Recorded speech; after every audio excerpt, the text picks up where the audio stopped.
کل میری ایک بہن نے سوال پوچھا تھا نا کہ وہ اگر کوئی خاتون جو ہے وہ اس کو اگر پیریڈ شروع ہو گئے تو وہ کیا طواف زیارت کے حوالے سے انہوں نے پوچھا تھا کہ بھئی کیا سے ہوگا۔ دیکھیں ایک بات ذہن میں بٹھائیں، ایک خاتون ہے وہ عمرہ کرنے یا حج کرنے گئی، اب ایام شروع ہو گئے تو کیا کرے گی؟ اس کو جو ہے وہ کیا کرنا ہوگا، اس کو احرام باندھنا ہوگا، اس کو نیت کرنی ہوگی۔ وہ 2 رکعت نماز نہیں پڑھے گی، اس کے بعد کیا کرے گی، نیت کر کے کہ میں حج یا عمرے کی نیت کرتی ہوں اور بیٹھ کے دعا کر لے گی، ٹھیک ہے جی۔ اور صرف طواف اس نے نہیں کرنا، باقی سارے اعمال تو وہ کر سکتی ہے نا، وہ رمی کر سکتی ہے، وقوف عرفہ کر سکتی ہے، وقوف مزدلفہ کر سکتی ہے، وہ جو ہے وہ اپنا اسی طریقے سے منی کے اندر جو قیام کرنا ہوتا ہے منی میں قیام کر سکتی ہے، سب کچھ کر سکتی ہے، اور صفا مروہ کی سعی بھی کر سکتی ہے۔ لیکن اب صفا مروہ کی سعی کے لیے کیونکہ آپ کو مسجد کے اندر سے جانا ہوتا ہے تو اب وہ مسجد کا ہی حصہ ہے، لیکن اب صرف طواف نہیں کر سکتی۔ تو اب طواف کے لیے جیسے انہوں نے پوچھا کہ بھئی اب کیا کرے، اب طواف زیارت کرنا، جیسے میں نے عرض کیا تھا کہ احرام کی نیت کرنا، احرام باندھنا فرض ہے، طواف زیارت کرنا فرض ہے، اور وقوف عرفہ فرض ہے۔ یہ 3 فرض ہیں نا حج کے۔ اب ان میں سے کوئی رکن بھی ادا نہیں ہوگا تو آپ کا حج نہیں ہوگا۔ اب کسی نے اگر عرفات کا وقوف نہیں کیا، اگر 1 منٹ کے لیے بھی وقوف عرفہ کر لیا، یعنی عرفات کے میدان میں پہنچ گیا وہ، تو اس کا جو ہے وہ کیا ہوگا، اس کا وہ وقوف ہو جائے گا۔ اور اس کا وقت کب تک ہے؟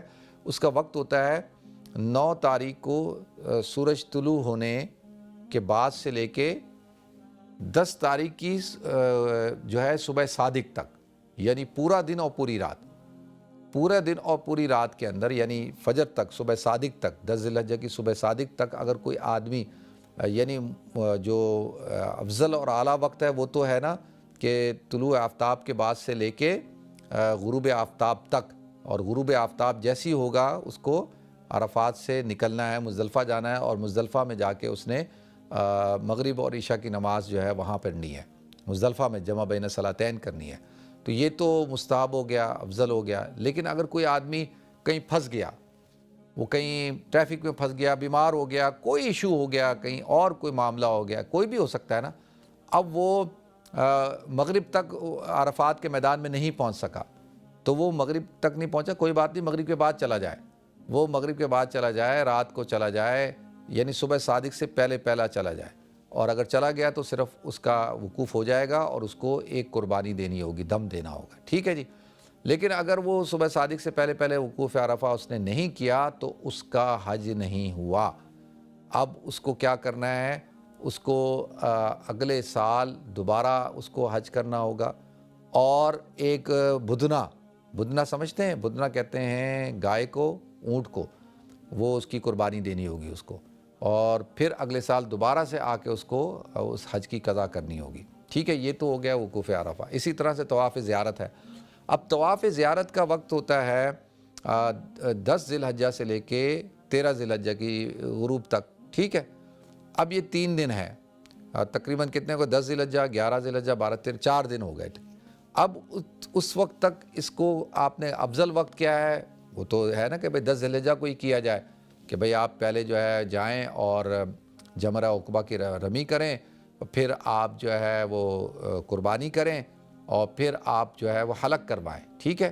اور پھر حلق کروانے کے بعد آپ نہا دھو کے کپڑے پہن لیں اور خوشبو لگا کے تیار ہو کے جا کے طواف زیارت کریں۔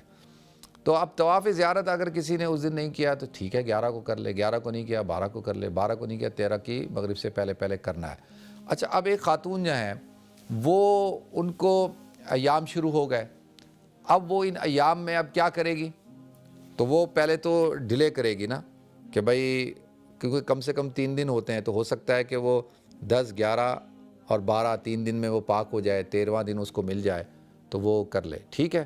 تو وہ تو بالکل ٹھیک ہو گیا۔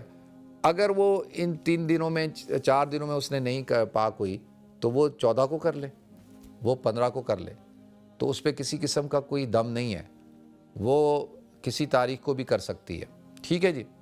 اب ایک خاتون ہے، وہ اس کی فلائٹ ہے 14 کو، 14 کو اس نے نکلنا ہے یا 15 کو اس نے نکلنا ہے اور وہ اس کے اوپر اس کا ایام ہے، تو اب وہ کیا کرے؟ تو اس کو چاہیے کہ وہ ڈیلے کرے۔ اگر وہ ڈیلے کر سکتی ہے تو اس کو ڈیلے کرنا چاہیے۔ اگر وہ ڈیلے نہیں کر سکتی کہ بھائی وہ تو ڈیلے ہی نہیں کر سکتی تو وہ کیا کرے؟ تو اس کو چاہیے کہ وہ پھر ناپاکی کی حالت میں ہی طواف زیارت کرے، اور ایک قربانی دینی ہوگی بدنے کی۔ بدنا کہتے ہیں گائے کو یا اونٹ کو، اس کی قربانی دینی ہوگی اس کو، اس کے اوپر بدنا لازم ہوگا۔ اچھا، اب اگر اس نے کیا کیا کہ طواف زیارت کر لیا تھا اس نے کس کے اندر؟ اس نے کر لیا تھا ناپاکی کی حالت میں، ابھی اس نے قربانی نہیں دی تھی، اب وہ پاک ہو گئی۔ اب پاک ہو گئی تو اب وہ کیا کرے؟ تو اس کو چاہیے کہ وہ پھر دوبارہ پاکی کی حالت میں طواف زیارت کر لے اور استغفار کرے، اور اس کے اوپر وہ بدنہ جو ہے وہ ساقط ہو جائے گا، کیونکہ اس نے طواف زیارت کر لیا ہے۔ اگر نہیں کیا ہوتا تو پھر بدنہ لازم ہو جاتا۔ آپ میری بات سمجھ رہے ہیں؟ اور استغفار کر لے، توبہ کر لے کہ بھئی جو اس نے ناپاکی کی حالت میں جو ہے وہ طواف زیارت کیا، ٹھیک ہے جی۔ اور اسی طریقے سے عمرے کے اندر، اب عمرہ ہے، کوئی خاتون گئی ہے، اب وہ بیچاری جو ہے اس کو اب کیا کرے کہ جی اب اس کو تو ایام شروع ہو گئے ہیں، اس نے واپس آنا ہے، تو اب کیا کرے؟ اس نے عمرے کا احرام باندھا ہوا ہے، تو اس کے لیے اب ہے نا کہ بھئی وہ کرے کیا؟ تو اس کے لیے یہ ہے کہ وہ ناپاکی کی حالت میں ہی طواف کر لے، اور ناپاکی کی حالت میں طواف کر کے اور اپنا عمرہ مکمل کرے، اور ایک قربانی، ایک دم دے دے۔ دم کہتے ہیں بکری یا دمبے کی قربانی کو، ٹھیک ہے جی۔ اللہ تعالی ہم سب کو عمل کرنے کی توفیق عطا فرمائے۔